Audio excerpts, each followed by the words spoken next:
اللہ کے رسول حضرت محمد مصطفیٰ صلی اللہ علیہ وآلہ وسلم بار بار امام حسین کو بلند کر کے دنیا کو یہ بتاتے تھے کہ یہ حسین مجھ سے ہے اور میں اس حسین سے۔ اے لوگو، اگر اس حسین پہ کوئی مشکل وقت آ جائے اور یہ تم سے مدد طلب کرے تو اس کا ساتھ دینا، کیونکہ یہ جنت کے جوانوں کا سردار ہے، میرا خون ہے، میری اولاد ہے۔ لیکن افسوس، ابھی رسول اللہ کی رحلت کو تھوڑا وقت ہی گزرا تھا کہ کربلا کے میدان میں ایک طرف 9 لاکھ کا مجمع تھا تو دوسری طرف وہ حسین جس کو اللہ کے رسول اپنے کندھوں پہ سوار کرتے تھے۔ امام حسین علیہ السلام اپنے نانا کی امت سے بار بار کہتے رہے کہ کیوں میرا رستہ روکا ہے؟ اے لوگو، پہچانو، میں تمہارے نبی کا نواسا ہوں، کیوں 3 دن سے میرے بچوں کو پیاسا رکھا ہے؟ کیوں میرے عزیز و اقارب کو شہید کیا ہے؟ بتاؤ، کیا میں نے رسول اللہ کی شریعت میں ترامیم کی ہے؟ کسی انسان کا حق کھایا ہے؟ کسی انسان پہ ظلم کیا ہے؟ اتنے میں فوج یزید ایک آواز میں کہنے لگی، اے حسین، ہم سب تجھے تیرے بابا علی کے بغض میں قتل کر رہے ہیں تاکہ یزید ہماری جھولیاں دولت سے بھر دے۔ امام حسین نے فرمایا، اے لوگو، آج جس اسلام کا علم تمہارے ہاتھوں میں بلند ہے، یہ علم میرے بابا علی نے بلند کیا۔ مت بھولنا، خیبر و خندق میں اگر علی نہ ہوتے تو اسلام کی فتح ناممکن تھی۔ وہ علی جس نے پوری زندگی اسلام کی تبلیغ کی، حق کو بلند کیا، رسول اللہ کی حفاظت کی، آج اس علی کو یہ اجر دے رہے ہو۔ اے لوگو، بتاؤ، اللہ کے رسول نے بار بار میرے بابا علی کا ہاتھ بلند کر کے فرمایا تھا کہ جہاں حق ہوگا وہاں علی ہوگا، جہاں علی ہوگا وہاں حق ہوگا، اور آج اس علی اور اولاد رسول کو یہ اجر دے رہے ہو۔ اتنے میں یزید کی فوج کے سپہ سالاروں نے دیکھا کہ کہیں فوج میں بغاوت نہ ہو جائے۔ اے شمر، کیا دیکھ رہے ہو؟ حملہ کرو۔ بس لاکھوں کی فوج نے جب رسول اللہ کے نواسے پہ حملہ کیا، امام حسین علیہ السلام نے اللہ کا نام لیا اور ذوالفقار کو نیام سے نکالا۔ تاریخ گواہ ہے، ایک طرف لاکھوں کا مجمع اور ایک طرف 3 دن کا بھوکا پیاسا حسین ابن علی۔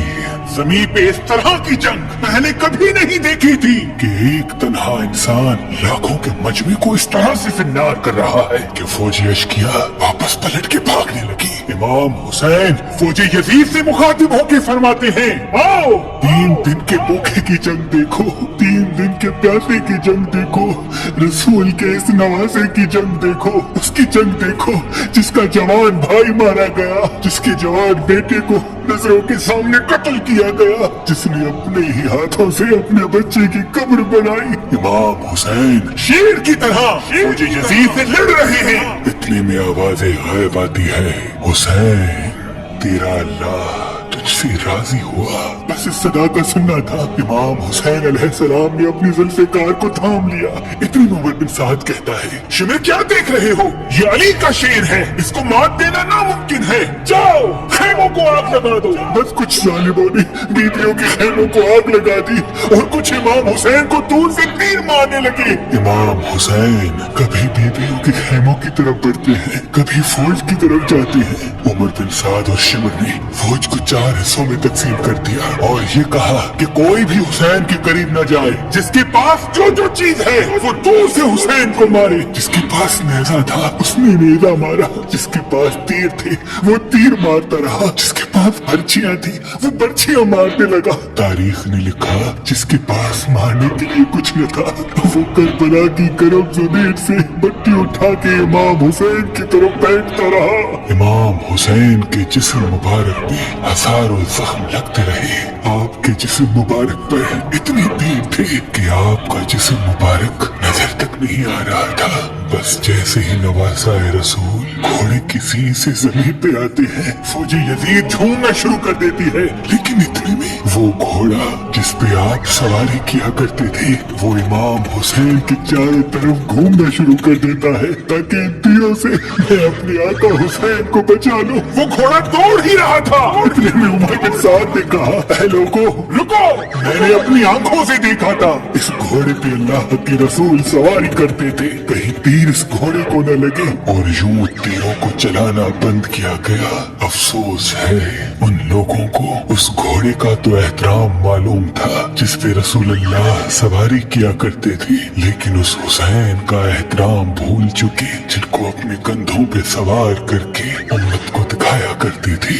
بس امام حسین علیہ السلام زمین کربلا پہ اپنا سر رکھ کے اللہ کا شکر کر رہے ہیں، اور وہاں فوج یزید کے مختلف سپاہی امام حسین کا سر کاٹنے کے لیے قریب آتے ہیں۔ جو بھی قریب آ کے امام حسین کے سر کو دیکھے تو اسے امام حسین کے چہرے میں رسول اللہ کا چہرہ نظر آئے اور وہ چیخ کے دور چلا جائے۔ اتنے میں شمر کہنے لگا یہ کام مجھ سے ہی ہونا ہے۔ جیسے ہی شمر نے خنجر امام حسین کے گلے پہ رکھا تو وہ دیکھے امام حسین کے لب ہل رہے ہیں۔ اس نے سوچا ہم نے حسین کا پورا خاندان قتل کر دیا، 3 دن تک حسین کے بچوں کو پیاسا رکھا، شاید حسین ہمیں بد دعا دے رہے ہوں گے۔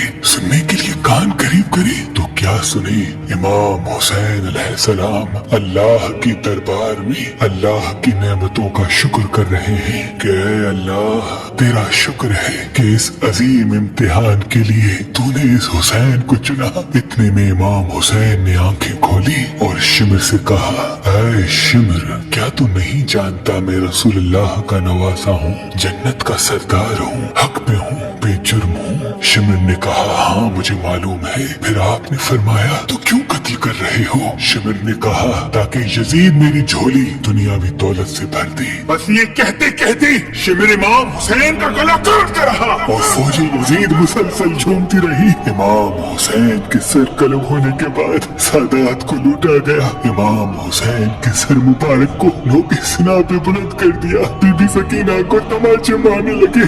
رسول اللہ کے نواسیوں کے سروں سے چادر کو لوٹ لیا اور امام حسین کے جسم مبارک کی توہین کرنے لگے۔ تاریخ نے لکھا امام حسین کے جسم پر جو جو چیزیں تھیں ان کو لوٹنے لگے۔ اتنے میں ایک شخص امام حسین کے جسم کے قریب آیا۔ امام حسین کے ہاتھ میں ایک انگوٹھی پہنی تھی، اتارنے کی کوشش کی نہ اتری، وہ انگلی کاٹ کے انگوٹھی لے گیا۔ آپ کے جسم مبارک کو رسیوں سے باندھ کے کربلا کی گرم زمین پہ ادھر سے ادھر پڑایا گیا۔ اتنے عمر بن سعد نے کہا اے شمر حسین اور اس کی ساتھیوں کی لاش کا وہ حشر کرتے ہیں کہ رہتی دنیا تک کوئی بھی یزید کے خلاف آواز نہ اٹھائے، سب کے جسم سے سروں کو کاٹ لو اور سب کی لاشوں کو پامال کر دو۔ زمین کربلا گواہ ہے، کہیں سے کوئی قبیلہ اٹھ کے آتا ہے اور کہتا ہے کہ ہم ہر کی لاش کو پامال ہونے نہیں دیں گے، کہیں بی بی ام لیلا کا قبیلہ آ کے کہتا ہے کہ ہم علی اکبر کا لاشا پامال ہونے نہیں دیں گے، کہیں بی بی رباب کے قبائل کے لوگ کہتے ہیں ہم علی اصغر کا لاش پامال ہونے نہیں دیں گے۔ ایک ایک شہید کی لاش پامال ہونے والی جگہ سے ہٹائی گئی، تاریخ گواہ ہے صرف رسول اللہ کا اکیلا نواسا کربلا کی گرم زمین پہ پڑا رہا اور مغرب کے گھوڑے مشرق کی طرف، مشرق کے گھوڑے مغرب کی طرف دوڑتے رہے۔